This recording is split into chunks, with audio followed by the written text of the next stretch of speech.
Salut tout le monde, de retour pour le message de la semaine. Again. Donc aujourd'hui, ils m'ont demandé de tirer une carte des maîtres ascensionnés. Puis moi, ce que ça me disait avant de choisir mes jeux, etc., il me parlait beaucoup des anges, d'appeler les anges, parce que si on les appelle pas, ils viennent pas. Eux, ils respectent absolument nos décisions. Donc si vous avez besoin d'aide ou quoi que ce soit, il suffit de demander aux anges. Si vous ne les connaissez pas, c'est pas grave, là, vous dites juste j'appelle l'ange que j'ai besoin ou les anges que j'ai besoin, puis that's it. Et puis dans les maîtres ascensionnés, je me dis tiens, il m'a pas fait choisir le jeu des archanges. Ils sont drôles. Et donc voici l'archange Michael. Et lui, donc ils m'ont montré l'écriture, c'est vous le pouvez. C'est sûr qu'en demandant l'aide des anges ou des archanges ça nous aide beaucoup, ça dégage beaucoup la route, etc. Et puis Michael, ce que ça me dit, c'est qu'il ne faut pas le faire chier. Dans le sens où, tu sais, une fois que tu as Michael comme ami, là, ça trace ta route, là. C'est vraiment, go, vas-y. Lui, il est, oui, on dit toujours c'est un archange qui protège beaucoup, mais c'est aussi un leadership. Et donc, il nous aide à mieux dealer dans notre vie, même si vous êtes enseignant. Il n'y a pas besoin d'avoir fait les cours pour être enseignant. Hein. Moi, personnellement, je suis enseignante tout le temps, presque tout le temps. Et par l'exemple, de nouveau, presque tout le temps, je suis pas parfaite, loin de là. Et puis, tu sais, des fois, quand j'ai des messages qui me viennent ou quoi, ben, c'est aussi un enseignement que je délivre. Et donc, soyez le leadership, le bon leadership. Donc, soyez l'exemple, il me répète.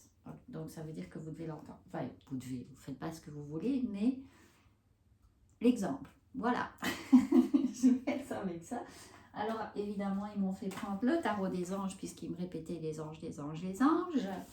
Et là, c'est le 7 de terre. Et puis, je ne sais pas si vous voyez, mais il y a comme plein de petites boules accrochées à cet arbre. Et donc, ça veut dire que dans la matière, on a tout ce qu'on a besoin. Donc, on est incarné, on est sur la terre, puis on a tout ce qu'on a besoin. Et puis, ça paraît comme inaccessible, ces boules-là dans les arbres. Non, non, non. C'est quoi que tu veux. T'as pas besoin de faire l'écureuil, puis prendre tout, puis les garder pour toi, là. Non. C'est quoi que tu veux. Sois clair avec ce que tu veux. Et puis, prends la boule dont tu as besoin. Et puis, vas-y. Moi, ça me monte maintenant vraiment dans ton cœur. Et puis, laisse-la infuser. Puis, file. Comment tu es quand tu as déjà. Ça me fait penser que je vais vous partager à un moment donné une vidéo de Joe Dispenza qui explique comment méditer. Et puis, mais ça, je vais essayer de le faire cette semaine. C'est pas promis, mais ça me ramène à ça. Parce que, pardon, lui, il dit vraiment, il faut filer ce que tu veux. Comment tu es quand tu l'as déjà. Et j'ai un chat à la gorge. Ouais, ouais, ça travaille. Cool. Donc, j'aime ça. Ils me disent, oh oui. Alors, l'oracle du phénix, j'ai pas eu besoin de mélanger parce qu'il me disait renais de tes cendres. Ben, c'est la même que la semaine passée, je pense. Donc, c'est renaissance. Et c'est vraiment tous ces outils-là qui vous donnent, c'est vraiment pour renaître à autre chose. Donc, parce qu'on n'a plus envie de ce qu'il y avait. Donc, si on veut quelque chose de nouveau, ben, il faut renaître à autre chose. J'en ai eu plusieurs de renaissances dans ma vie.